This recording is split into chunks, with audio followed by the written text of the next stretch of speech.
결혼식이 끝난 저녁 7시 45분.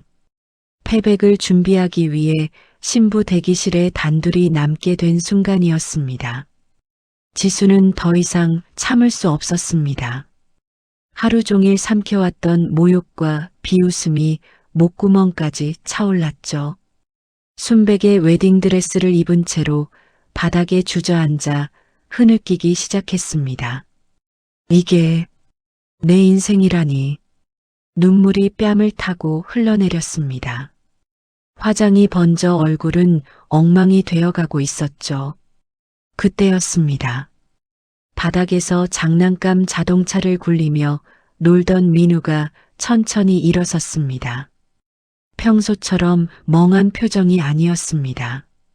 그의 움직임은 놀랍도록 정확하고 우아했죠. 민우는 지수에게 다가와 무릎을 꿇었습니다. 그리고 손가락 끝으로 지수의 눈물을 닦아내며 입을 열었습니다. 목소리는 낮고 차가웠습니다. 마치 완전히 다른 사람 같았죠. 그만 울어요, 지수 씨. 지수는 숨이 멎는 듯 했습니다. 눈앞의 남자가 방금까지 코를 흘리던 그 바보가 맞는지 의심스러웠죠. 민우는 날카로운 눈빛으로 지수를 똑바로 응시하며 말을 이었습니다. 당신 화장 지워지면 내 계획에 차질이 생기니까요. 지수 씨가 흘려야 할 건 눈물이 아니라 저 독사가 피눈물 쏟을 때 옆에서 마실 시원한 샴페인이에요. 지수는 뒤로 넘어갈 뻔했습니다. 민우가 재빠르게 그녀의 허리를 낚아챘죠. 그의 손은 확고하고 강했습니다. 민우는 지수의 귓가에 속삭였습니다. 15년 동안 이 날만 기다렸어요. 내 아내가 된 걸 환영합니다. 이제부터 내가 지수 씨 아버지 빚 20억이 아니라 태성그룹 전체를 지수 씨 발밑에 깔아줄게요. 지수의 등골에 전율이 흘렀습니다. 이 남자는 바보가 아니었습니다. 이 채널은 황혼님들이 보내주신 이야기로 구성됩니다. 구독과 좋아요 버튼을 눌러 더 많은 분들이 이 이야기를 들을 수 있게 해주세요. 관절 통증이 있을 때는 무리한 운동 대신 수영이나 아쿠아로빅 등 관절에 부담이 적은 운동을 선택하세요. 유용한 생활 정보 한 줄이었습니다. 이어서 본격적인 이야기가 계속됩니다. 그로부터 정확히 48일 전이었습니다. 이지수의 평범했던 일상이 송두리째 무너진 그날 말이죠. 아침 6시 30분. 지수는 평소처럼 출근 준비를 하고 있었습니다. S그룹 회장 비서실에서 일한 지 7년째. 그녀는 완벽한 커리어 우먼이었죠. 긴 머리를 단정하게 묶고 검은색 정장을 입은 모습은 누가 봐도 프로페셔널했습니다. 아빠 다녀올게요. 거실에서 신문을 보시던 아버지가 고개를 들었습니다. 63세의 이철호 씨는 평생 성실하게 살아온 평범한 회사원이었습니다. 그래, 조심히 다녀와라. 하지만 그날은 달랐습니다. 점심시간 직후인 오후 1시 15분쯤이었을까요? 지수의 휴대전화가 미친 듯이 울렸습니다. 아버지의 전화번호였죠. 여보세요, 아빠? 전화기 너머로 들려온 건 아버지의 절규였습니다. 지수야. 아빠가 큰일 났다. 목소리는 떨리고 있었고 숨소리는 거칠었습니다. 뭔가 크게 잘못됐다는 걸 본능적으로 느꼈죠. 아빠, 무슨 일이에요? 침착하세요. 지수는 서류를 내팽개치고 회의실 밖으로 뛰쳐나갔습니다. 친구가 보증을 서달래서 20억이 한순간에. 전화는 거기서 뚝 끊겼습니다. 지수의 손이 부들부들 떨렸습니다. 20억이라니요. 평생을 모아도 갚을 수 없는 금액이었습니다. 그녀는 부장님께 급하게 조퇴를 요청하고 택시를 잡아탔습니다.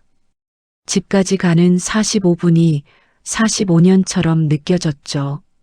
집 앞에 도착했을 때 지수는 눈앞이 캄캄해졌습니다. 대문에 빨간 압류 딱지가 붙어 있었기 때문입니다. 안 돼. 다리에 힘이 풀렸습니다. 거실로 들어서자 아버지가 소파에 쓰러져 계셨습니다. 얼굴은 새하얗게 질려 있었고 입술은 파랗게 변해 있었죠. 아빠, 아빠. 지수는 급하게 구급차를 불렀습니다. 아버지는 극심한 스트레스로 인한 협심증 발작이었습니다. 병원 응급실에서 의사는 냉정하게 말했습니다. 보호자분, 환자분 상태가 위중합니다. 당장 입원하셔야 하는데 입원비 선납금이 300만 원입니다. 지수는 떨리는 손으로 지갑을 열었습니다. 통장 잔고는 180만 원. 월급날까지는 아직 2주일이나 남아 있었죠. 잠깐만요. 카드를 꺼내려는 순간 핸드폰이 또 울렸습니다. 모르는 번호였습니다. 여보세요? 이지수 씨 맞으십니까? 저희는 대한저축은행입니다. 이철호 씨의 연대보증건으로. 그날부터 지옥이 시작됐습니다. 하루에도 10여 통씩 걸려오는 채권 추심 전화. 회사에까지 찾아온 추심업체 직원들. 동료들의 수군거림. 지수 씨네 아버지가 20억 빚을 졌대. 헐, 진짜? 그럼 지수 씨도 곧 회사 그만둬야 하는 거 아냐? 일주일 만에 지수는 5kg이 빠졌습니다. 잠도 제대로 못 잤죠. 눈 밑에는 시커먼 다크서클이 자리 잡았습니다. 가장 괴로웠던 건 병실에 누워 계신 아버지의 모습이었습니다. 지수야, 미안하다. 아빠가 너무 바보 같았어. 아버지는 매일 같은 말을 반복하셨습니다.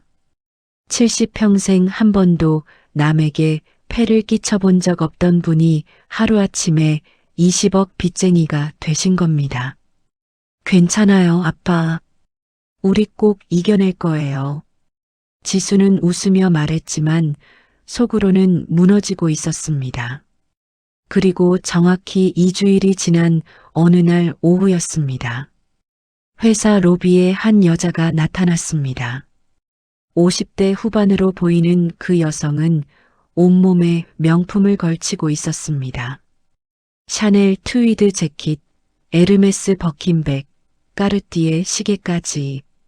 한눈에 봐도 범상치 않은 사람이었죠. 이지수 씨를 만나러 왔어요. 프론트 데스크 직원이 놀라 지수에게 전화를 걸었습니다. 지수 씨, 로비에 손님이 오셨는데요. 지수가 로비로 내려갔을 때 그 여성은 날카로운 눈빛으로 지수를 훑어보고 있었습니다. 이지수 씨 맞죠? 나 태성그룹 회장 부인 박복자예요. 지수는 멈칫했습니다. 태성그룹이라면 국내 굴지의 대기업이 아니었나요? 박복자는 차갑게 미소 지으며 말을 이었습니다. 네 아버지 빚 20억 맞지? 내가 다 갚아줄게. 대신 그녀는 잠시 말을 멈추고 지수의 반응을 살폈습니다. 우리 아들하고 결혼해. 모자란 애니까 평생 수발 좀 들어야겠지만 그 정도는 할 수 있지? 네 아버지 목숨값치고는 싸게 먹히는 거야. 지수는 귀를 의심했습니다. 지금 무슨...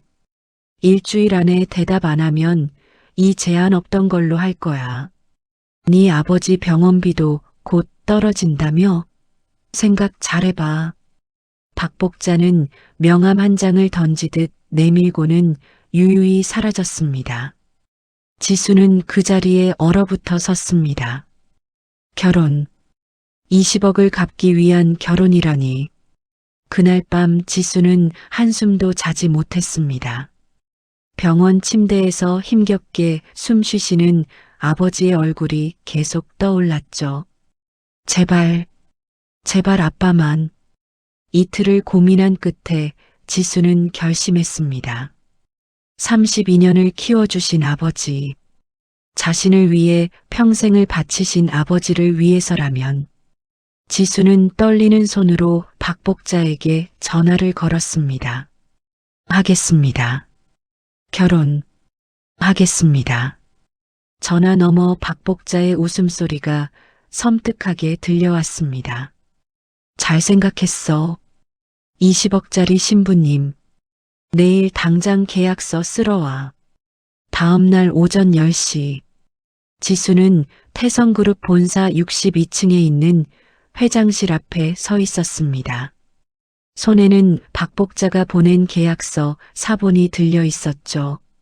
밤새 그 내용을 100번도 넘게 읽었습니다. 혼인 계약서라는 제목 아래 적힌 조항들은 지수를 인간이 아닌 물건처럼 취급하고 있었습니다. 조항 1 신부 이지수는 신랑 강민우의 일상생활 전반을 보살필 의무를 진다.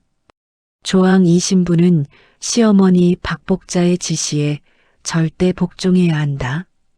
조항 3 신부는 외출, 외박, 친구 만남 등 모든 사적 활동에 대해 사전 승인을 받아야 한다.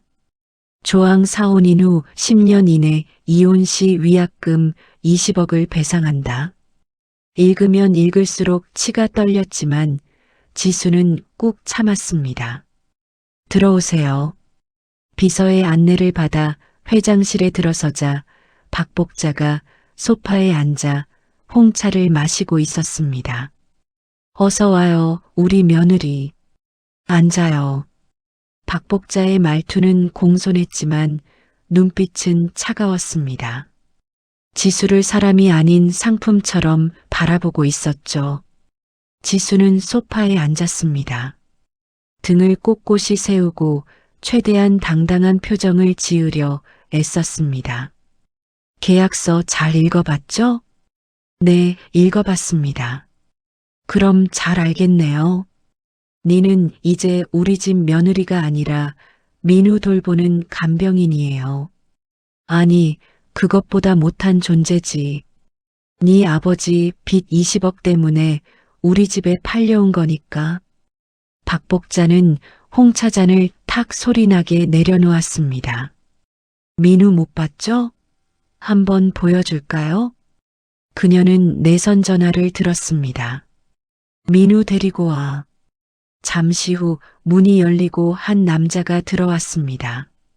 30대 중반으로 보이는 그 남자는 키가 185cm는 좋게 되어 보였고 얼굴도 준수한 편이었습니다.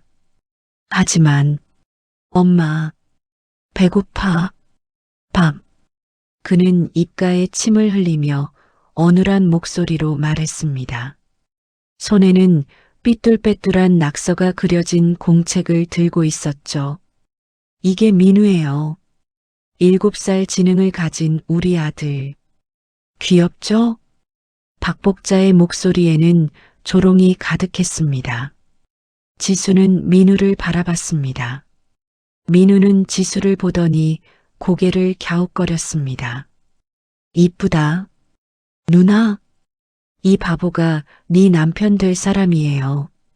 평생 기저귀 갈아주고 밥 먹여주고 침 닦아줘야 해요. 그래도 할 거예요? 박복자는 비웃듯 물었습니다. 지수는 주먹을 꽉 쥐었습니다. 손톱이 손바닥에 파고들었지만 아프지 않았습니다. 하겠습니다. 뭐라고요? 잘 안 들리는데? 하겠다고 했습니다. 지수는 또박또박 말했습니다. 눈에서는 불꽃이 튀었죠.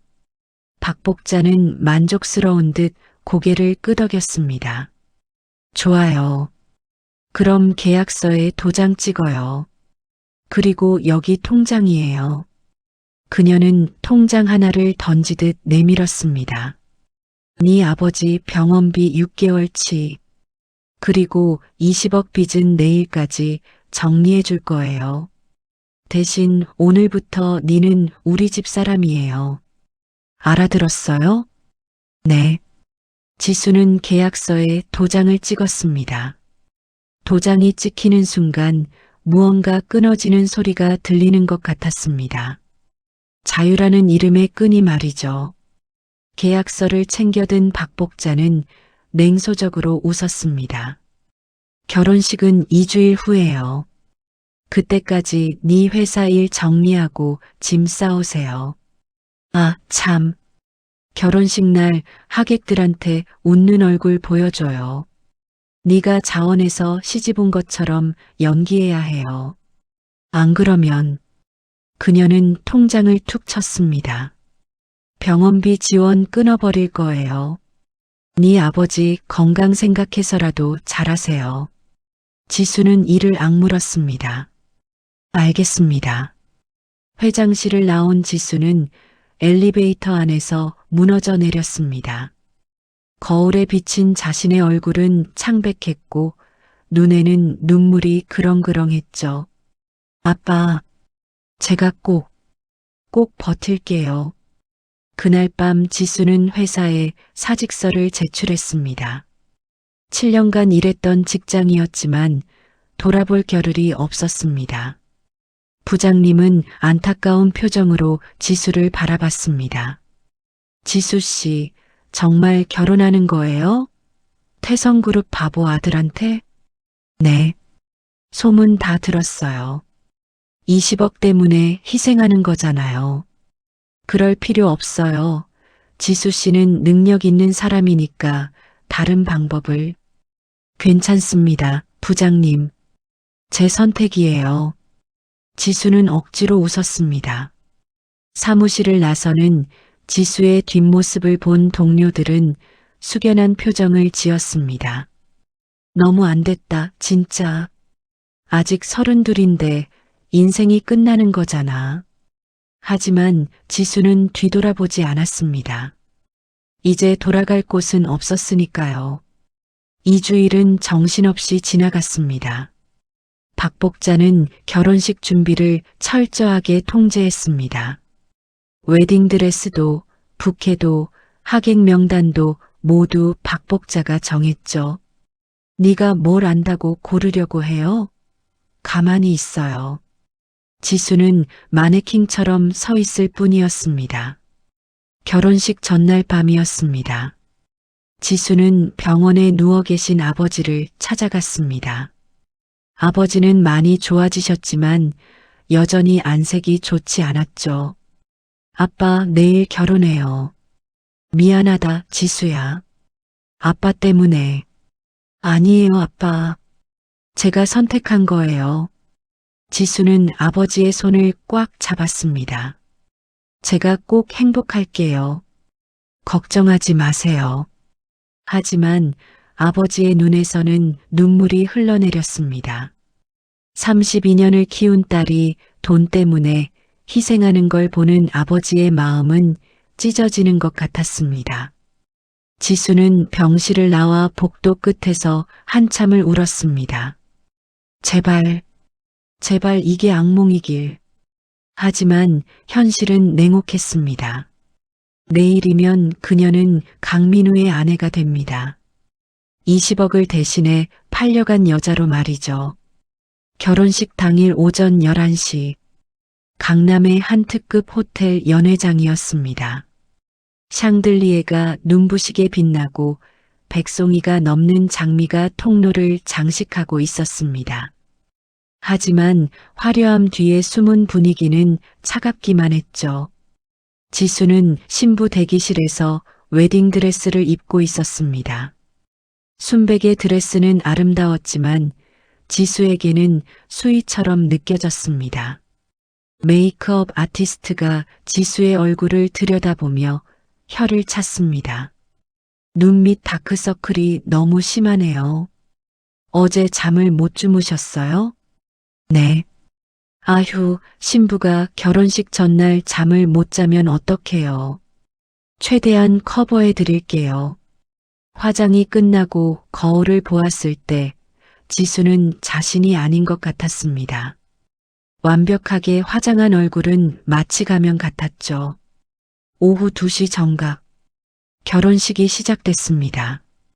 웨딩 마치가 울려 퍼지고 지수는 아버지의 부축을 받으며 입장했습니다. 아버지는 간신히 휠체어에서 일어나 지수의 팔을 잡아주셨죠. 미안하다. 지수야. 괜찮아요, 아빠. 웃어요. 하지만 버진 로드를 걸어가는 내내 지수의 귀에는 하객들의 수군거림이 들려왔습니다. 저 여자 돈 때문에 결혼한대요. 아버지가 20억 빚쟁이래요. 그래서 바보한테 팔려온 거라던데. 세상에, 그럼 평생 바보 시중이나 들겠네요? 쯧쯧, 불쌍하긴 하지만 자업자득 아니에요? 웃음소리와 비웃음이 뒤섞였습니다. 지수는 고개를 들지 못했습니다. 부끄러움과 수치심이 온몸을 감쌌죠. 단상에는 민우가 서 있었습니다. 하얀 턱시도를 입은 그의 모습은 멀리서 보면 멋있어 보였지만 가까이 다가갈수록 현실이 드러났습니다. 민우는 손에 장난감 자동차를 쥐고 있었고 입가에서는 침이 흘러내리고 있었습니다. 신부 이쁘다. 헤헤. 하객석에서 웃음이 터져 나왔습니다. 저기 봐요, 저 바보. 장난감 들고 결혼식에 서 있어요. 진짜. 지수는 민우 옆에 섰습니다. 너무나 비참했습니다. 주례 선생님이 식을 진행했지만 지수의 귀에는 아무것도 들리지 않았습니다. 그저 기계적으로 고개를 끄덕이고 반지를 끼웠을 뿐이죠. 이제 신랑은 신부에게 키스를. 주례가 말을 끝내기도 전에 민우가 갑자기 지수의 뺨에 침을 묻혔습니다. 쪽! 하객석에서 폭소가 터졌습니다. 하하, 저거 봐요. 뽀뽀도 제대로 못해요. 지수는 눈을 꼭 감았습니다.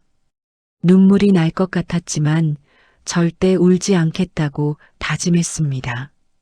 식이 끝나고 사진 촬영 시간이 왔습니다. 박복자가 다가와 지수의 귀에 속삭였습니다. 웃어요. 행복한 척해요. 안 그러면 네 아버지 병원비 당장 끊어버릴 거예요. 지수는 억지로 미소를 지었습니다. 턱이 경련을 일으킬 정도로 웃는 게 고통스러웠죠. 자, 신랑 신부 가운데로 오세요. 포토그래퍼가 외쳤습니다. 플래시가 터지는 순간 민우가 갑자기 코를 후비기 시작했습니다. 에치. 그리고는 코딱지를 지수의 드레스에 닦아버렸습니다. 으악. 하객들은 배를 잡고 웃었습니다. 미쳤어요, 진짜. 저 신부 진짜 불쌍하다.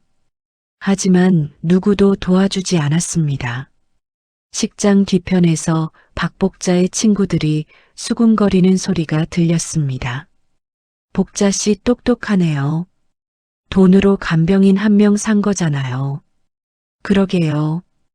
20억이면 싸게 먹힌 거예요. 민우는 평생 저렇게 살 텐데 그 며느리가 얼마나 고생할지. 지수는 주먹을 꽉 쥐었습니다. 참아, 참아, 이지수. 아빠를 위해서. 피연회가 시작됐습니다. 하객들은 지수를 보며 동정 어린 눈빛을 보냈지만 그 속에는 우월감이 숨어 있었습니다. 신부님, 고생 많으시겠어요. 아이고, 참 기특하네요. 효녀가 따로 없어요. 겉으로는 칭찬하는 척하지만 속으로는 비웃고 있다는 걸 지수는 알 수 있었습니다. 가장 견디기 힘들었던 건 대학 동창들이 찾아왔을 때였습니다. 지수야, 너 진짜 결혼한 거야? 들었어. 바보한테 시집 간다면서? 진짜 돈 때문에 한 거야? 너답지 않게. 친구들의 눈빛에는 연민과 경멸이 섞여 있었습니다. 지수는 입을 열 수 없었습니다. 무슨 말을 해도 변명처럼 들릴 테니까요. 행복할게. 그 말이 전부였습니다. 저녁 7시. 긴 결혼식이 끝나갈 무렵 박복자가 지수를 불렀습니다. 이제 패백 올릴 시간이에요. 신부 대기실로 가요. 지수는 민우와 함께 대기실로 이동했습니다. 복도를 걸어가는 동안 민우는 계속 장난감 자동차를 바닥에 굴리며 깔깔거리고 있었습니다. 지수는 그런 민우를 보며 생각했습니다. 이게 내 남편이구나. 이 사람과 평생을 살아야 하는구나. 절망이 밀려왔습니다. 대기실 문이 닫혔습니다. 그 순간 지수는 더 이상 참을 수 없었습니다. 폭삭 무너져 내렸죠. 저녁 7시 40분. 신부 대기실 문이 닫히자마자 지수는 무너졌습니다. 으윽, 억눌렀던 감정이 한꺼번에 터져 나왔습니다. 웨딩드레스를 입은 채로 바닥에 주저앉아 흐느끼기 시작했죠. 왜 이래야 하는 거야? 눈물이 멈추지 않았습니다.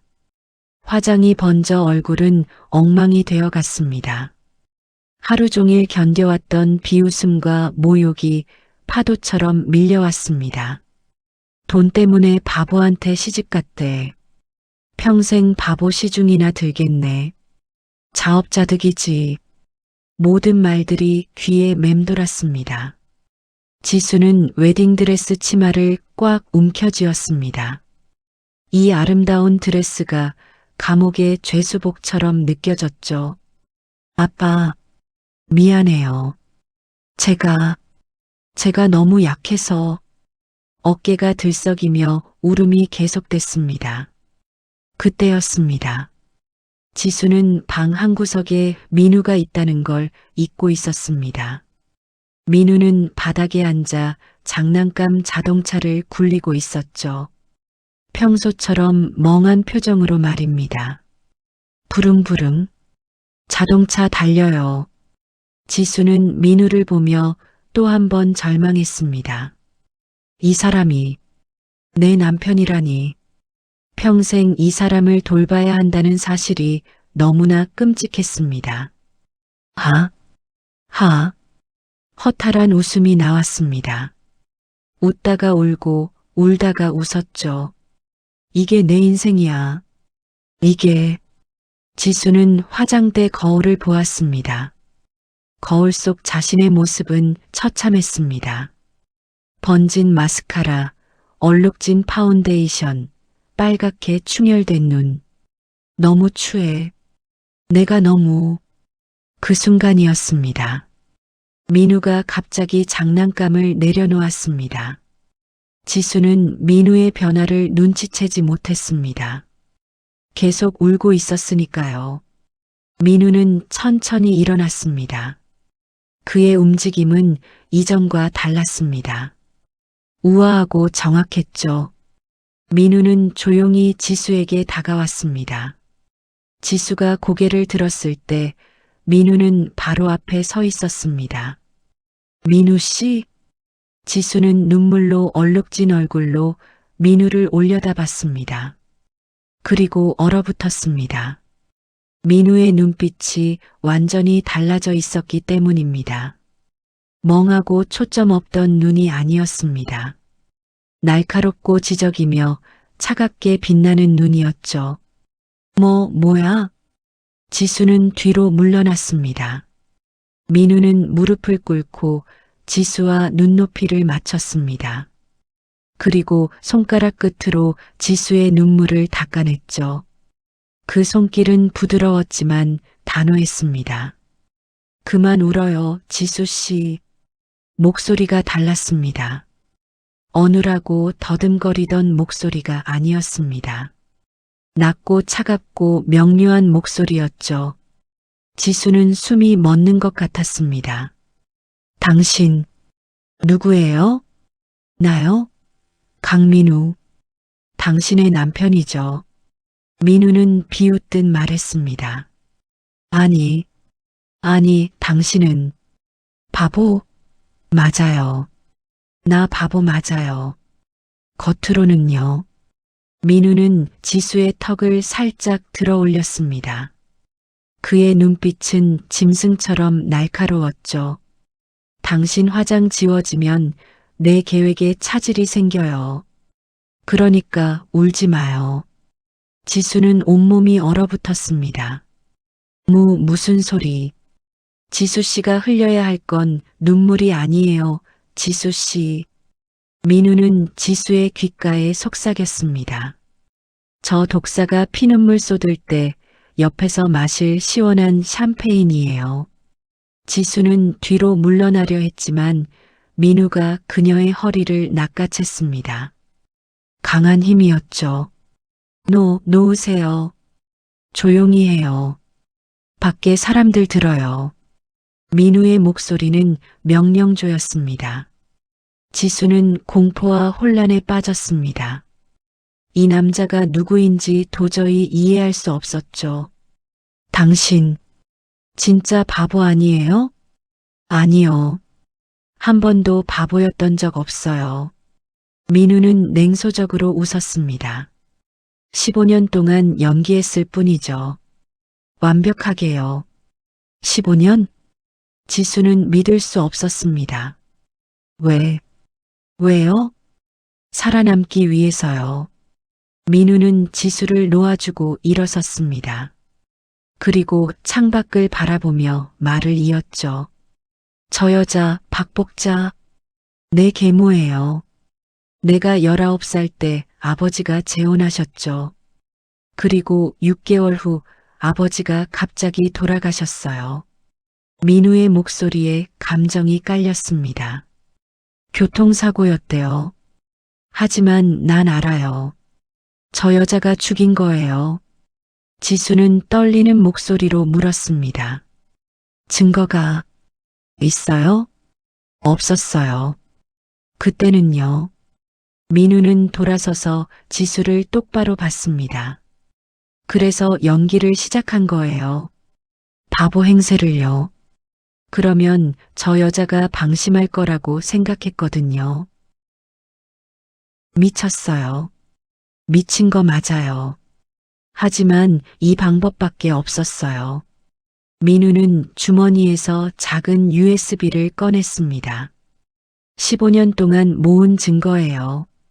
저 여자가 아버지를 죽인 증거, 비자금 조성한 증거, 횡령한 증거, 전부 다요.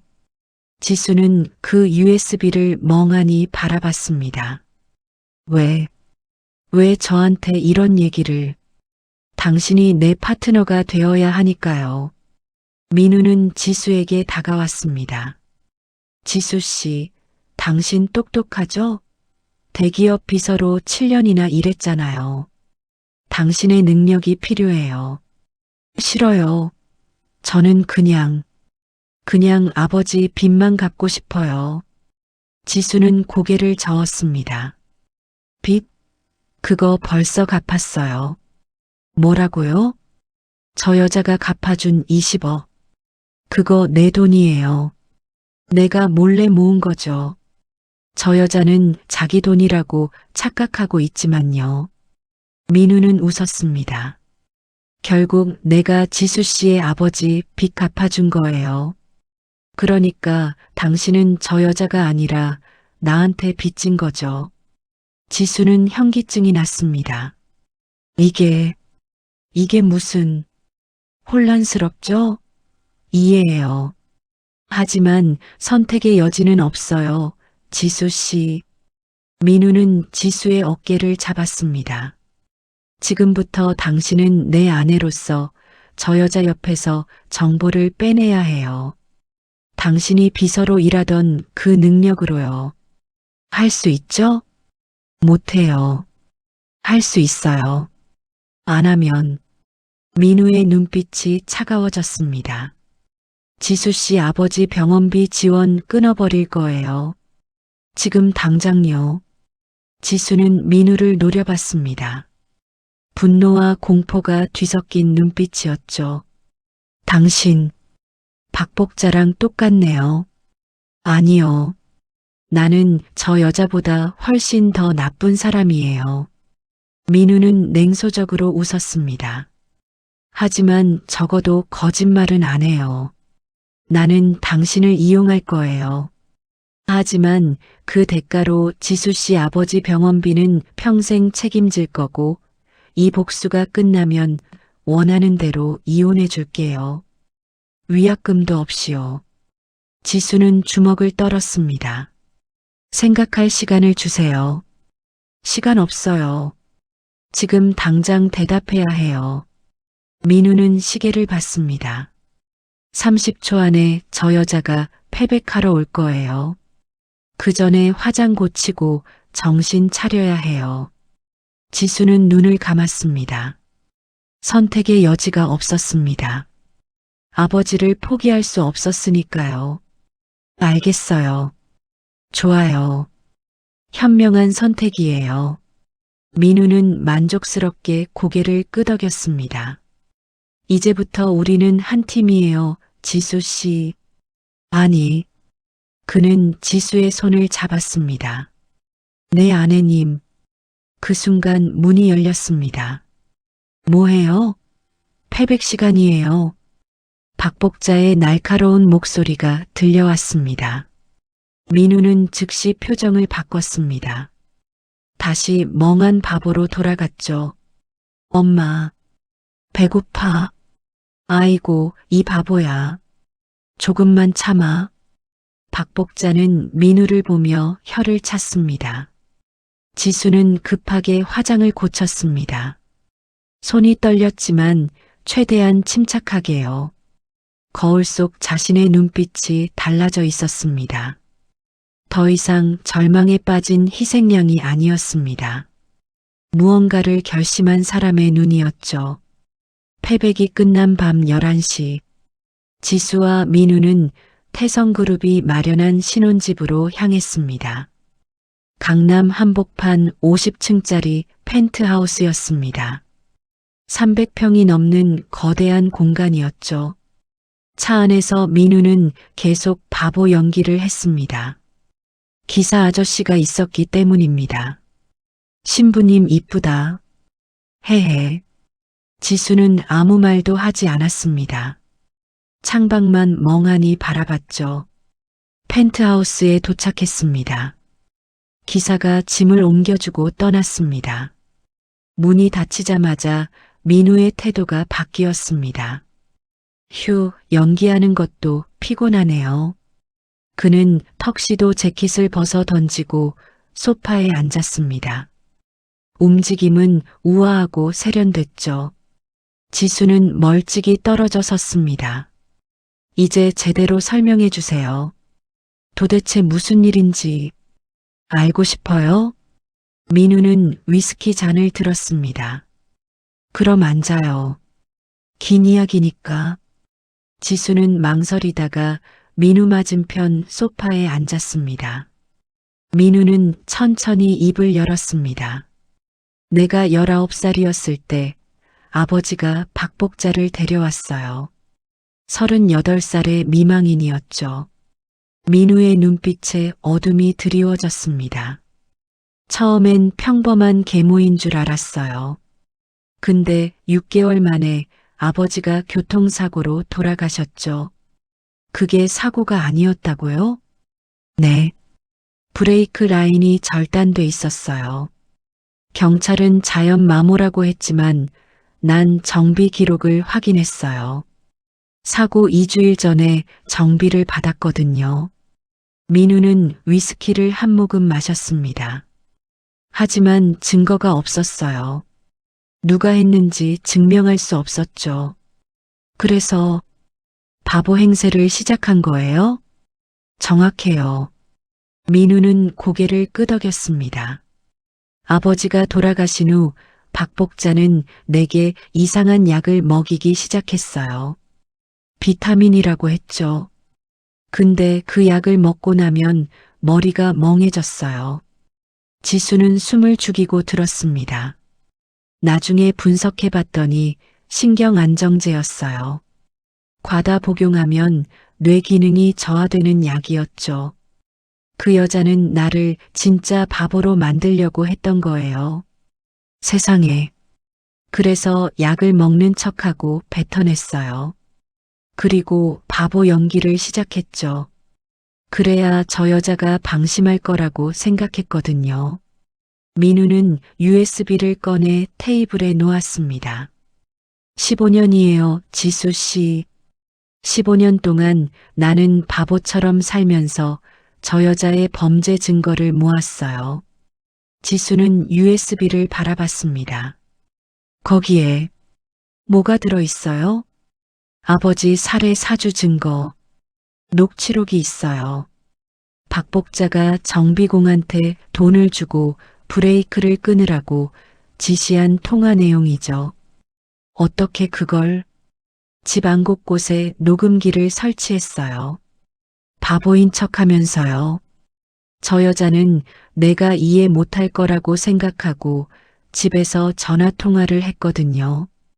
민우는 계속 말을 이었습니다.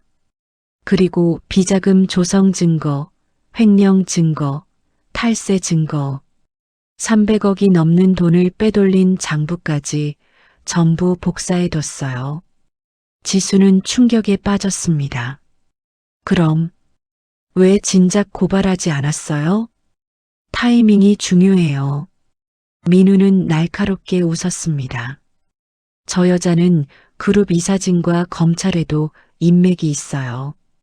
함부로 움직였다간 증거가 다 묻힐 수 있었죠. 그래서 완벽한 기회를 기다렸어요. 그게 오늘이에요? 아니요. 오늘은 시작일 뿐이에요. 민우는 지수를 똑바로 봤습니다. 당신이 필요한 이유를 말해줄게요.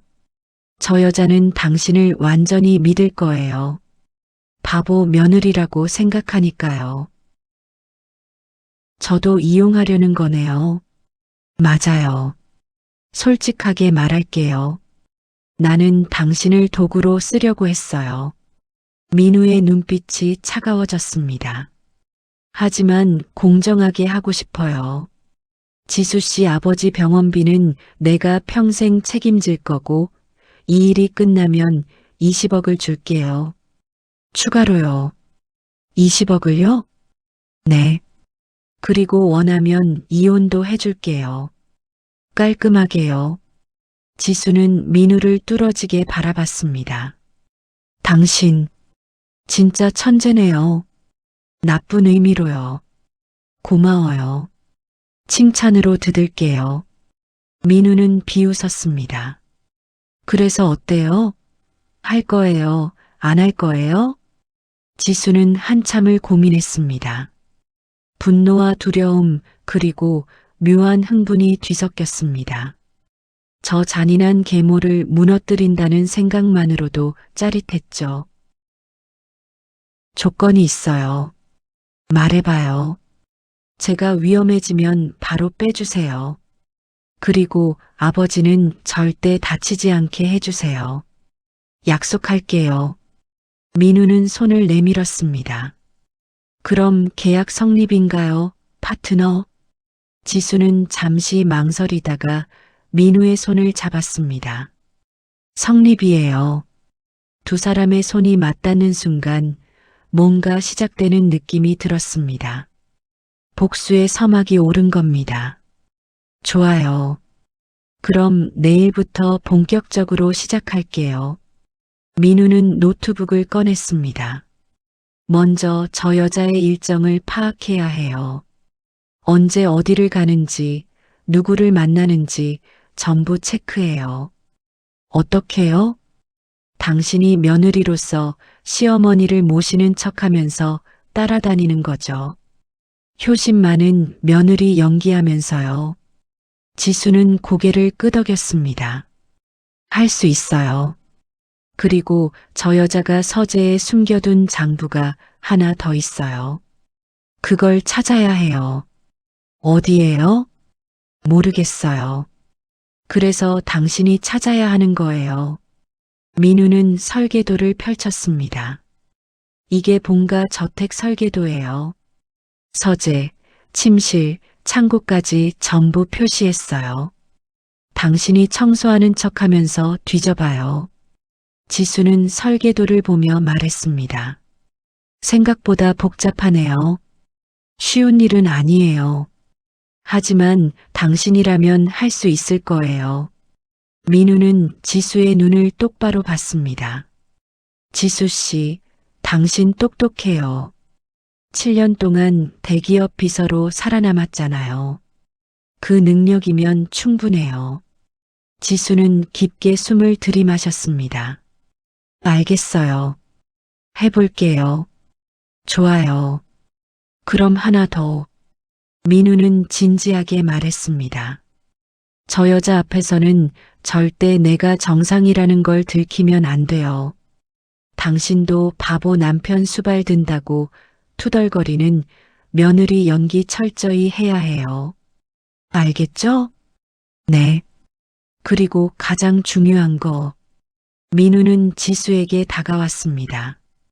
우리 둘만 있을 때 빼고는 나는 항상 바보예요. 이해했죠? 네, 알겠어요. 지수는 고개를 끄덕였습니다. 민우는 만족스럽게 웃었습니다. 좋아요. 그럼 오늘은 여기까지 할게요. 피곤하죠? 방은 따로 있으니까 쉬어요. 지수는 일어섰습니다. 민우 씨, 네. 왜 하필 저예요? 다른 사람도 많았을 텐데. 민우는 잠시 생각하다 말했습니다. 당신 눈빛이요. 네. 결혼식 때 봤어요.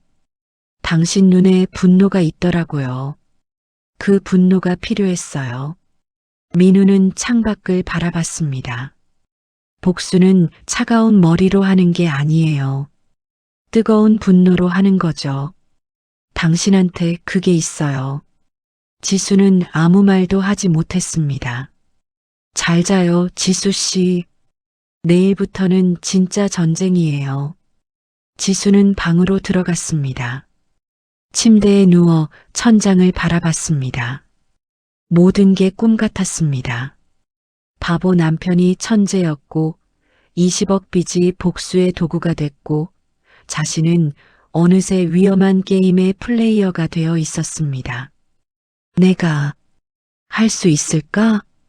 두려웠지만 동시에 묘한 흥분이 느껴졌습니다. 박복자의 얼굴이 떠올랐습니다. 니는 우리 집 식모야. 그 말이 귓가에 맴돌았습니다. 지수는 주먹을 꽉 쥐었습니다. 두고 봐요, 박복자 씨. 제가 누군지 보여드릴게요. 밤은 깊어갔고 복수의 첫밤이 지나갔습니다. 다음 날 아침 8시, 지수는 본가 저택으로 출근했습니다. 출근이라는 표현이 맞았습니다. 며느리가 아니라 직원처럼 느껴졌죠. 3,000평 규모의 저택은 압도적이었습니다. 한옥과 양옥이 조화롭게 섞인 건물이었고 정원에는 40년 된 소나무들이 늘어서 있었습니다. 대문을 들어서자 가정부가 나왔습니다. 어서 오세요, 마님. 네. 지수는 어색하게 고개를 숙였습니다. 거실로 들어가자 박복자가 소파에 앉아 있었습니다. 명품 한복 차림에 다이아몬드 목걸이를 하고 있었죠. 왔어요? 늦었네요. 8시까지 오라고 했는데. 죄송합니다. 됐어요. 앉아요. 박복자는 차갑게 말했습니다. 지수가 앉자 박복자는 종이 한 장을 내밀었습니다. 이게 당신 일과표예요. 잘 읽어봐요. 지수는 종이를 받아들었습니다. 오전 8시 시어머니께 문안 인사. 오전 8시 30분 민우 식사 보조. 오전 9시 민우 산책 동행. 오전 10시 저택 청소. 오후 12시 민우 점심 식사 보조. 오후 2시 시어머니 외출 동행. 오후 5시 민우 저녁 식사 준비. 오후 7시 민우 취침 보조. 오후 9시 하루 일과 보고. 지수는 입이 떡 벌어졌습니다. 이게 전부 제가 해야 하는 건가요? 당연하죠. 당신이 뭐하러 온 줄 알아요? 민우 돌보러 온 거잖아요. 박복자는 홍차를 홀짝였습니다. 그리고 하나 더. 민우 기저귀도 갈아야 해요. 기저귀요? 네. 저 바보가 가끔 실수하거든요. 지저분하면 바로바로 갈아줘요. 알겠죠? 지수는 구역질이 날 것 같았지만 꾹 참았습니다. 네. 좋아요. 그럼 당장 민우 데리고 와요. 2층 방에 있어요. 지수는 일어나 2층으로 올라갔습니다. 복도 끝 방문을 열자 민우가 침대에 누워 장난감을 가지고 놀고 있었습니다. 부릉부릉. 지수는 방 안으로 들어가 문을 닫았습니다. 민우는 즉시 장난감을 내려놓고 일어났습니다. 어떻게 됐어요? 일과표 받았어요. 하루 종일 당신 돌보는 게 제 일이래요. 미안해요. 민우의 표정이 미묘하게 변했습니다. 괜찮아요. 각오는 했어요. 지수는 한숨을 쉬었습니다. 그보다 저 여자 오늘 오후에 외출한대요. 저보고 따라오래요. 좋아요. 어디 가는지 체크해요. 알겠어요. 지수는 민우에게 다가가 작게 속삭였습니다. 그리고 저 여자가 서재 열쇠를 항상 몸에 지니고 다닌대요. 가정부가 알려줬어요.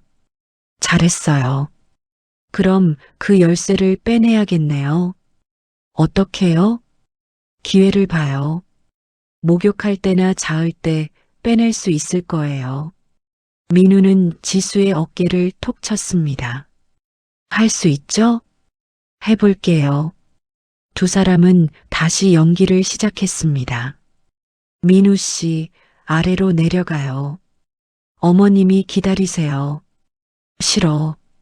놀고 싶어. 안 돼요. 가야 해요. 지수는 민우의 손을 잡고 아래로 내려갔습니다. 박복자는 민우를 보고 혀를 찼습니다. 이 바보야. 일어나자마자 장난감이나 가지고 놀고. 배고파요, 엄마. 밥 줄 테니까 앉아 있어. 박복자는 지수에게 눈짓했습니다. 민우 밥 먹여요. 손으로 먹이고요. 저 바보가 혼자 먹으면 다 흘리니까. 지수는 참을 수 없는 굴욕감을 느꼈지만 꾹 참았습니다. 네. 식탁에 앉아 민우에게 밥을 떠먹이기 시작했습니다. 민우는 아이처럼 입을 벌리고 밥을 받아 먹었습니다. 맛있어. 헤헤. 하지만 지수는 민우의 눈빛을 봤습니다. 그 눈에는 미안함이 서려 있었습니다. 참아, 이지수. 이것도 연기야. 전부 다 연기라고. 오전 시간을 넘기는 게 지옥 같았습니다. 민우를 산책시키고 저택을 청소하고 점심을 먹이고 모든 게 굴욕적이었습니다. 오후 2시 박복자가 외출 준비를 했습니다. 지수 따라와요. 네, 어머니. 지수는 박복자를 따라 차에 탔습니다.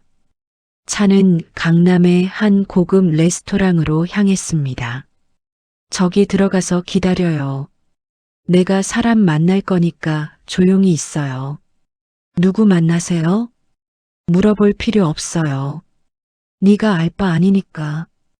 박복자는 레스토랑에 들어갔고 지수는 조금 떨어진 테이블에 앉았습니다. 박복자는 50대 남성과 만났습니다. 두 사람은 조용히 대화를 나눴고 박복자는 봉투 하나를 건넸습니다. 지수는 핸드폰을 꺼내 몰래 사진을 찍었습니다. 이 남자가 누구지? 30분 후 만남이 끝났고 두 사람은 헤어졌습니다. 차에 돌아온 박복자는 기분이 좋아 보였습니다. 집으로 가요. 지수는 즉시 민우에게 문자를 보냈습니다. 50대 남성과 만남, 봉투 전달, 사진 전송, 민우의 답장이 왔습니다. 잘했어요. 집 오면 얘기해요. 저녁이 되어 지수는 신혼집으로 돌아왔습니다. 민우가 기다리고 있었습니다. 어땠어요? 정말 힘들었어요. 지수는 소파에 폭 주저앉았습니다. 사진 봤어요? 네. 저 남자 검찰 간부예요. 박복자한테 돈 받고 뒷거래하는 사람이죠. 세상에. 증거 하나 더 확보했네요. 잘했어요. 민우는 지수에게 물 한 잔을 건넸습니다. 고생했어요, 지수 씨. 아니에요. 지수는 물을 마시며 말했습니다. 근데 언제까지 이렇게 해야 해요? 조금만 더 참아요. 증거가 충분히 모이면 한 방에 끝낼 거예요. 민우의 눈빛이 차갑게 빛났습니다. 그때까지만 버텨줘요. 지수는 고개를 끄덕였습니다. 알겠어요. 하지만 마음 한구석에서는 불안함이 스멀스멀 올라왔습니다. 정말 끝낼 수 있을까? 일주일이 지났습니다. 지수는 매일같이 굴욕을 참으며 박복자를 관찰했습니다. 그리고 기회를 포착했습니다. 오후 3시 박복자가 미용실에 가는 날이었습니다. 오늘 늦게 들어올 거예요. 저녁 준비해놔요.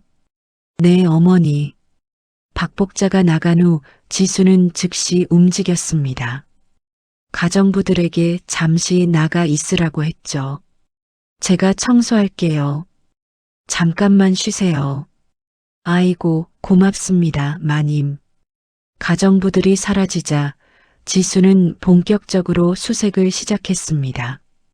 민우가 보내준 설계도를 보며 서재로 향했습니다. 서재 문은 잠겨 있었습니다.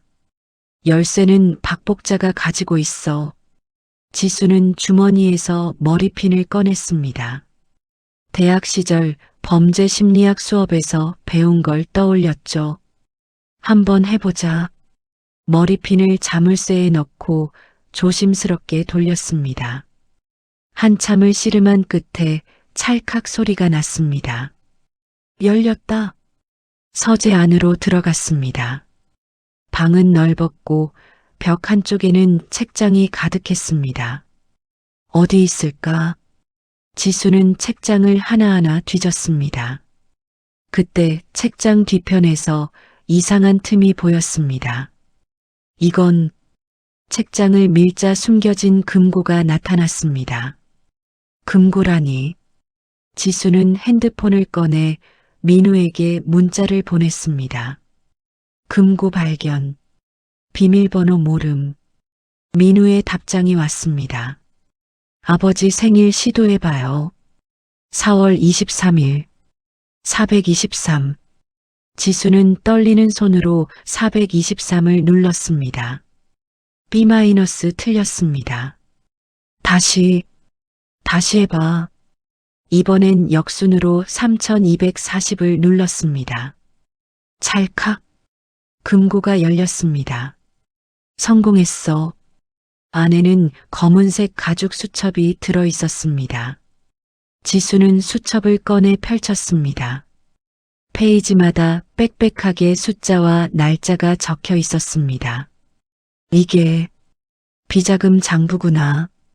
지수는 핸드폰으로 모든 페이지를 사진 찍었습니다. 총 52페이지였습니다. 빨리, 빨리 해야 돼. 마지막 페이지를 찍는 순간 현관문 열리는 소리가 들렸습니다. 누구 없어요? 박복자의 목소리였습니다. 지수는 심장이 멎는 줄 알았습니다. 벌써? 아직 3시 30분밖에 안 됐는데. 황급히 수첩을 다시 금고에 넣고 문을 닫았습니다. 책장을 원위치시키고 서재문을 열었습니다. 복도로 나오는 순간 박복자와 마주쳤습니다. 뭐예요, 거기서? 박복자의 눈빛이 날카로웠습니다. 지수는 최대한 침착하게 대답했습니다. 청소하고 있었어요, 어머니. 청소? 서재를? 네. 먼지가 많아서요. 박복자는 지수를 의심스럽게 쳐다봤습니다. 서재 문은 어떻게 열었어요? 잠겨 있었는데. 열쇠가 문에 꽂혀 있었어요. 거짓말. 박복자는 지수의 손목을 세게 움켜잡았습니다. 내가 직접 잠갔어. 열쇠는 내가 가지고 있고. 지수는 얼굴이 하얗게 질렸습니다. 어떻게? 들켰어. 그때였습니다. 엄마, 배고파. 민우가 나타났습니다. 민우, 니는 왜 여기 있어? 마님이 데리고 왔어요. 산책하려고요. 가정부가 뒤따라 나타났습니다. 박복자는 민우를 보고 혀를 찼습니다. 이 바보야. 나중에 먹어. 그녀는 지수를 놓아주고 서재로 들어갔습니다. 금고를 확인했지만 이상은 없었습니다. 휴. 박복자는 안도하며 나왔습니다. 다음부터는 함부로 들어오지 마요. 알겠어요? 네, 죄송합니다. 지수는 고개를 숙였습니다. 박복자가 사라진 후 지수는 거의 쓰러질 뻔했습니다. 민우가 지수를 부축했습니다. 괜찮아요? 아니요. 진짜 죽는 줄 알았어요. 미안해요. 내가 타이밍을 잘못 봤네요. 아니에요. 그래도 사진은 다 찍었어요. 지수는 핸드폰을 보여줬습니다. 민우의 눈이 빛났습니다. 대박이에요. 진짜 잘했어요. 이제 충분한 거예요? 아직은 아니에요. 하나 더 필요해요. 뭔데요? 녹취록이요. 저 여자가 검찰이랑 통화하는 거 직접 녹음해야 해요. 지수는 한숨을 쉬었습니다. 알겠어요. 기회를 봐볼게요. 며칠 후 기회가 왔습니다. 박복자가 서재에서 통화를 하고 있었습니다. 지수는 문 밖에서 녹음기를 켰습니다. 네, 검사님. 그거는 조용히 묻어주세요. 3억 더 드릴게요. 박복자의 목소리가 또렷하게 들렸습니다. 태성그룹 비자금 조사? 그거 절대 안 돼요. 막아주세요. 5억 드릴게요. 지수는 녹음기를 꽉 쥐었습니다. 잡았다. 30분간의 통화가 끝났습니다. 지수는 녹음 파일을 민우에게 전송했습니다. 그날 밤 민우는 모든 증거를 정리했습니다. 이제 됐어요. 완벽해요. 그는 지수를 보며 웃었습니다. 고생했어요, 파트너. 지수도 미소 지었습니다. 이제 끝내는 건가요? 네. 내일 모든 걸 끝낼 거예요. 민우의 눈빛이 차갑게 변했습니다. 복수의 시간이 왔어요. 다음 날 오후 5시, 민우는 기자회견을 소집했습니다. 태성그룹 본사 로비에 기자들이 30여 명 모였죠. 도대체 무슨 일이래? 바보 아들이 기자회견을 한다고? 뭔가 큰일 터진 건가? 박복자는 급히 달려왔습니다. 민우야, 무슨 짓이야? 하지만 민우는 이미 단상에 올라가 있었습니다. 그의 눈빛은 날카로웠고 자세는 당당했습니다. 여러분, 제 소개를 다시 하겠습니다. 민우의 목소리는 명료했습니다. 저는 강민우입니다. 태성그룹 선대 회장의 아들이자 15년간 바보로 위장해온 사람입니다. 기자들이 술렁거렸습니다. 뭐라고? 바보가 아니었다고? 박복자는 얼굴이 하얗게 질렸습니다. 민우야. 네가 지금 뭐 하는 거야? 조용히 하세요. 박복자 씨. 민우는 차갑게 말했습니다. 아니, 제가 박 여사를 이렇게 부를 자격이 있나요? 친부를 살해한 살인 교사범을요. 기자들의 카메라 플래시가 터졌습니다. 오늘 제가 이 자리에 선 이유는 단 하나입니다. 민우는 USB를 꺼내 들었습니다. 박복자의 범죄를 폭로하기 위해서입니다. 뭐야? 민우야, 정신 차려. 박복자가 단상으로 뛰어오르려 했지만 경호원들이 막아섰습니다. 민우는 프레젠테이션을 시작했습니다. 화면에 각종 문서와 녹취록이 떴습니다. 첫째, 20년 전 4월 15일, 박복자는 정비공 김모 씨에게 2천만 원을 주고 제 아버지의 차량 브레이크를 절단하도록 사주했습니다. 여기 통화 녹음이 있습니다. 녹음이 재생됐습니다. 김 씨, 일 제대로 해요. 흔적 남기면 안 돼요. 2천만 원 더 줄 테니까. 박복자의 목소리가 또렷했습니다. 둘째, 박복자는 지난 15년간 총 315억 원의 비자금을 조성했습니다. 여기 장부 사본이 있습니다. 화면에 장부 사진들이 넘어갔습니다. 셋째, 박복자는 검찰 간부와 공모하여 수사를 무마시켰습니다. 여기 녹취록입니다. 네, 검사님. 그거는 조용히 묻어주세요. 5억 드릴게요. 박복자의 목소리가 흘러나왔습니다. 기자들은 미친 듯이 사진을 찍었습니다. 대박이다. 이거 완전 특종인데. 박복자는 무너져 내렸습니다. 아니야. 이건 조작이야.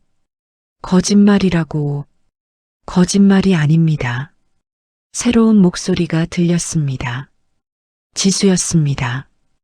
그녀는 단상으로 올라와 민우 옆에 섰습니다. 저는 이지수입니다. 강민우의 아내이자 이 증거 수집에 협력한 사람입니다. 지수는 카메라를 똑바로 봤습니다. 박복자는 저를 20억에 사들여 바보 며느리로 만들려 했습니다. 하지만 실패했죠. 지수의 목소리에는 힘이 실려 있었습니다. 저는 이 모든 증거를 직접 수집했습니다. 서재에 숨겨진 장부를 찍고 통화를 녹음하고 뒷거래 현장을 포착했습니다. 박복자는 지수를 노려봤습니다. 이 계집애가 감히? 네, 감히 했어요. 지수는 박복자에게 다가갔습니다. 어디서 손을 함부로 놀리려고 했죠? 당신이 나를 20억에 사왔다고 생각했죠? 틀렸어요. 지수의 눈빛이 불타올랐습니다. 당신은 오늘부로 당신 목숨값을 나한테 지불한 거예요. 우리 아버지 심장 마비 오게 만든 그날의 통화 녹취록, 내가 이미 경찰에 넘겼거든요. 뭐라고? 당신이 지옥으로 떨어지는 그 길, 내가 아주 친절하게 레드카펫 깔아줄게요. 기대하세요, 박복자 씨. 그 순간 경찰이 들이닥쳤습니다. 박복자 씨 살인 교사 및 횡령 혐의로 체포합니다. 경찰은 박복자에게 수갑을 채웠습니다. 아니야. 이건 함정이야. 거짓말이라고. 박복자는 발악했지만 소용없었습니다. 경찰에 끌려가는 박복자를 보며 민우는 차갑게 말했습니다. 어머니, 아니 박복자 씨. 그동안 나한테 먹인 약이 비타민인 줄 알았어요? 그거 분석표예요. 민우는 서류를 내밀었습니다. 그리고 당신이 내 이름으로 빼돌린 비자금 300억, 어제부로 내가 다 동결시켰어요. 지금 당신 계좌에 남은 건 땡전 한 푼 없는 빈 껍데기뿐이라고. 민우는 비웃었습니다. 이제 그 화려한 사모님 놀이 끝내고 당신이 좋아하는 그 천한 곳 교도소로 갈 준비나 해요. 박복자는 비명을 질렀습니다. 싫어. 싫다고. 나 안 가. 안 간다고. 하지만 경찰은 그녀를 끌고 나갔습니다. 로비는 아수라장이 됐습니다. 기자들은 미친 듯이 질문을 쏟아냈습니다. 강 회장님, 15년간 바보 행세를 한 이유가 뭡니까? 복수를 위해서였습니다. 민우는 당당하게 대답했습니다. 제 아버지를 죽인 범인을 반드시 처벌하기 위해 15년을 기다렸습니다. 그리고 오늘 그 목표를 달성했습니다. 이지수 씨는 어떻게 협력하게 된 겁니까? 제 아내는 용감한 사람입니다. 민우는 지수를 바라봤습니다. 그녀가 없었다면 이 복수는 불가능했을 겁니다. 감사합니다, 지수 씨. 지수는 민우를 보며 미소 지었습니다. 저도요, 민우 씨. 고생했어요. 두 사람은 손을 맞잡았습니다. 플래시가 터지는 가운데 두 사람은 서로를 바라봤습니다. 길고 긴 싸움이 끝났습니다. 사흘이 지났습니다. 박복자는 구속됐고 검찰 조사가 시작됐습니다. 언론은 연일 이 사건을 보도했습니다. 15년간 바보 행세한 재벌 아들, 계모의 범죄 폭로, 태성그룹 비자금 300억 드러나, 효녀 며느리, 복수의 파트너로, 지수는 병원에서 아버지와 함께 뉴스를 보고 있었습니다. 아버지는 많이 회복되셨습니다. 안색도 좋아지고 말도 또렷해지셨죠. 지수야, 내가 이렇게 대단한 일을 했구나. 아빠가 살아계셔서 할 수 있었어요. 지수는 아버지의 손을 꽉 잡았습니다. 이제 걱정 마세요. 빚도 다 없어졌고 병원비도 걱정 없어요. 그래, 그래. 아버지는 눈물을 흘렸습니다. 미안하다, 지수야. 아빠가 너무 무능해서. 아니에요, 아빠. 아빠는 평생 성실하게 사셨잖아요. 아빠 잘못이 아니에요. 지수는 아버지를 껴안았습니다. 이제부터는 행복한 일만 있을 거예요. 병실 문이 열렸습니다. 민우가 들어왔습니다. 장인어른, 안녕하세요. 오, 민우군. 아버지는 민우를 보고 고개를 숙였습니다. 자네가 우리 지수를 지켜줘서 고맙네. 아니에요. 오히려 제가 감사드려야죠. 민우는 지수를 보며 웃었습니다. 지수 씨가 없었으면 저도 복수를 이루지 못했을 거예요. 셋은 잠시 조용히 앉아 있었습니다. 그리고 민우가 입을 열었습니다. 장인어른, 하나 여쭤봐도 될까요? 그래, 말해보게. 지수 씨랑 계속 함께 살아도 될까요? 지수는 깜짝 놀라 민우를 봤습니다. 민우 씨? 처음엔 계약이었어요. 이용하려고 했죠. 민우는 솔직하게 말했습니다.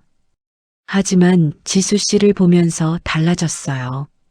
지수 씨의 용기, 강단 그리고 따뜻함. 전부 다요. 민우는 지수의 손을 잡았습니다. 사랑하게 됐어요, 지수 씨. 지수는 눈물이 핑 돌았습니다. 저도요. 아버지는 두 사람을 보며 미소 지었습니다. 그래, 좋네. 정말 좋아. 민우는 지수를 꼭 안았습니다. 미안해요. 그동안 힘들게 해서. 괜찮아요. 다 지나갔잖아요. 두 사람은 서로를 바라보며 웃었습니다.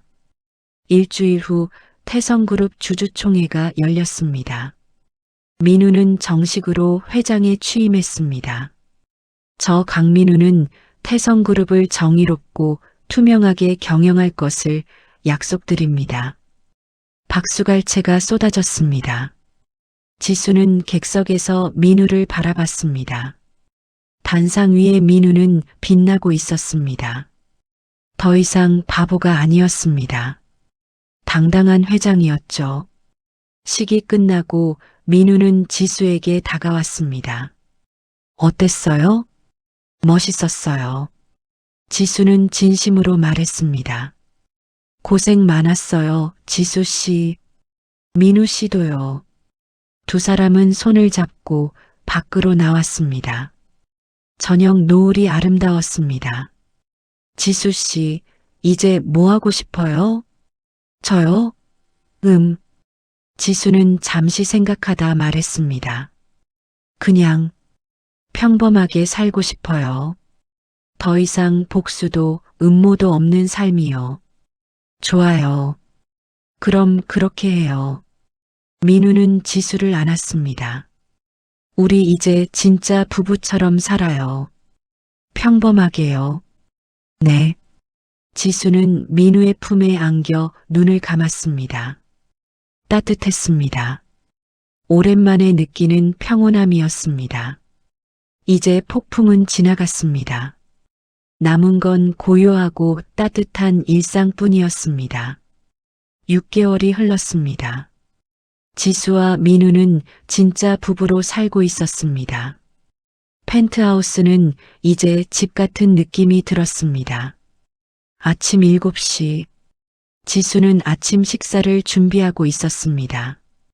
민우가 뒤에서 지수를 껴안았습니다. 좋은 아침이에요, 아내님. 좋은 아침이에요, 회장님. 지수는 웃으며 돌아섰습니다. 오늘도 회사 가세요? 당연하죠. 회장인데요. 과로하지 마세요. 건강이 제일 중요해요. 네, 알겠습니다. 민우는 지수의 이마에 키스했습니다. 두 사람은 함께 아침을 먹었습니다. 아, 참. 오늘 아버님 퇴원하시는 날이죠? 네, 드디어요. 지수는 기뻐했습니다. 제가 모시러 갈게요. 같이 가요. 오후에 시간 낼게요. 고마워요, 민우 씨. 가족인데요. 당연하죠.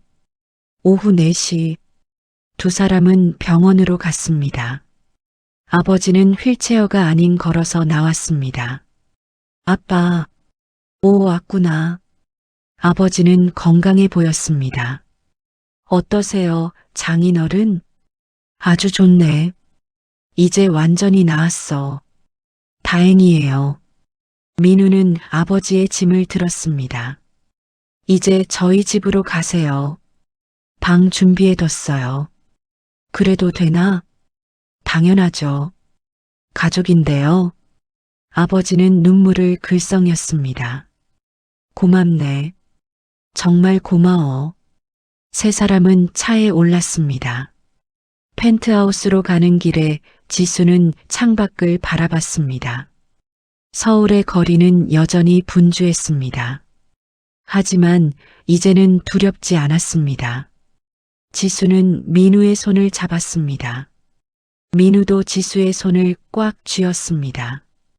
집에 도착해 저녁을 먹었습니다. 이거 맛있네, 지수야. 제가 직접 만들었어요, 아빠. 역시 우리 딸이야. 민우도 고개를 끄덕였습니다. 진짜 맛있어요. 지수 씨 요리 실력 대단해요. 과찬이에요. 지수는 수줍게 웃었습니다. 식사 후 아버지는 방으로 들어가셨습니다. 지수와 민우는 거실에 남았습니다. 민우 씨, 네, 행복해요. 진짜로요. 지수는 민우를 바라봤습니다. 처음엔 20억 빚 때문에 시작했지만 이제는 달라요. 진심으로 당신을 사랑해요. 민우는 지수를 안았습니다. 나도요, 지수 씨. 처음엔 이용하려고 했지만 지금은 당신 없인 못 살아요. 두 사람은 키스했습니다. 길고 깊은 키스였습니다. 우리 앞으로 어떻게 살까요? 지수가 물었습니다. 평범하게요. 아침에 일어나서 밥 먹고, 일하고, 저녁에 돌아와서 같이 TV 보고. 그렇게요. 좋아요. 그게 제일 행복한 거예요. 두 사람은 소파에 나란히 앉았습니다. TV를 켰지만 내용은 중요하지 않았습니다. 그저 함께 있다는 것만으로도 충분했죠. 밤이 깊어갔습니다. 지수는 민우의 어깨에 기댔습니다. 민우 씨, 응? 고마워요. 저를 구해줘서요. 아니요. 네가 나를 구해준 거예요. 민우는 지수의 머리를 쓰다듬었습니다. 우리 서로 구해준 거죠. 지수는 눈을 감았습니다. 평온했습니다. 더 이상 빚도 굴욕도 복수도 없었습니다. 남은 건 사랑과 평화뿐이었습니다. 창밖으로 서울의 야경이 펼쳐졌습니다. 수많은 불빛들이 반짝이고 있었습니다. 마치 희망처럼 말이죠. 지수와 민우는 새로운 시작을 맞이했습니다. 진짜 부부로서의 시작, 진짜 사랑으로서의 시작, 그리고 그들의 이야기는 계속될 것입니다. 행복하게 1년이 흘렀습니다. 태성그룹은 민우의 경영 아래 더욱 투명하고 건강한 기업으로 거듭났습니다. 박 복자는 징역 20년을 선고받고 복역 중이었습니다. 지수는 태성그룹 홍보이사로 일하고 있었습니다. 더 이상 누군가의 그림자가 아니었습니다. 당당한 커리어 우먼이었죠. 어느 봄날 오후였습니다. 지수와 민우는 한강공원을 산책하고 있었습니다. 날씨 좋네요. 그러게요. 산책하기 딱 좋아요. 두 사람은 손을 잡고 걸었습니다. 민우 씨, 하나 물어봐도 돼요? 뭐든지요. 후회 안 해요? 15년을 바보로 산 거요. 민우는 잠시 생각하다 말했습니다. 후회 안 해요. 그 15년이 있었기에 지금의 내가 있으니까요. 그리고 민우는 지수를 보며 웃었습니다. 당신을 만났으니까요. 지수는 얼굴이 빨개졌습니다. 아직도 쑥스러워요. 평생 쑥스럽게 만들 거예요. 두 사람은 웃으며 걸었습니다. 벤치에 앉아 한강을 바라봤습니다. 지수 씨, 네, 아이 가지고 싶어요. 지수는 깜짝 놀라 민우를 봤습니다. 진심이에요? 네. 우리 아이가 어떤 모습일지 궁금해요. 민우는 진지하게 말했습니다. 당신 눈을 닮았으면 좋겠어요. 강하고 아름다운 눈을요. 지수는 눈물이 핑 돌았습니다. 저도 원해요. 당신을 닮은 아이를요. 두 사람은 포옹했습니다. 한강의 바람이 부드럽게 불었습니다. 벚꽃잎이 흩날렸습니다. 마치 축복처럼 말이죠. 지수 씨 사랑해요. 저도 사랑해요. 민우 씨. 두 사람의 미래는 밝았습니다. 더 이상 과거에 얽매이지 않았습니다. 오직 앞만 보고 걸어갈 뿐이었죠. 함께, 영원히. 저녁이 되어 집으로 돌아왔습니다. 아버지가 저녁을 준비하고 계셨습니다. 왔니? 네, 아빠. 뭐 하세요?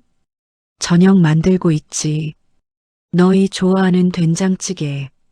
우와, 감사합니다. 장인어른. 민우는 기뻐했습니다. 세 사람은 식탁에 둘러앉았습니다. 오늘 산책했어요, 아빠. 그래, 좋았겠구나.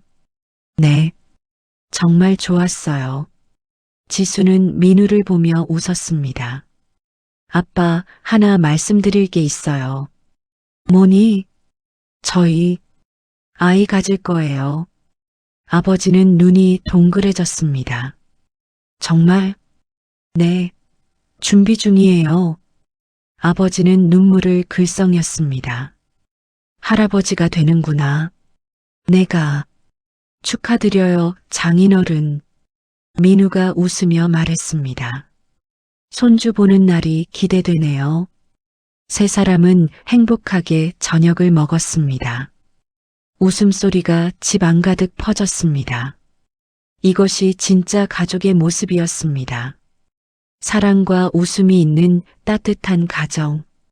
지수는 창밖을 바라봤습니다. 밤하늘에 별이 반짝이고 있었습니다. 이제 정말 행복해질 수 있을 것 같아요. 지수는 민우의 손을 꽉 잡았습니다. 민우도 지수의 손을 꽉 쥐었습니다. 두 사람의 여정은 여기서 끝이 아니었습니다. 새로운 시작이었습니다. 진짜 부부로서, 진짜 가족으로서, 진짜 사랑으로서, 그리고 그들은 영원히 행복하게 살았습니다. 이번 황혼 사연 어떻게 들으셨나요? 복수를 위해 한 평생을 바보처럼 산 한 남자의 이야기가 대단하지 않았나요? 황혼 온도계 채널은 여러분의 소중한 사연을 기다리고 있습니다. 영상 정보 또는 고정 댓글에 적힌 메일 주소로 사연을 보내주세요. 다음에도 황혼님들에게 들려줄 재밌고 귀중한 사연으로 돌아오겠습니다. 오늘 하루도 행복하세요.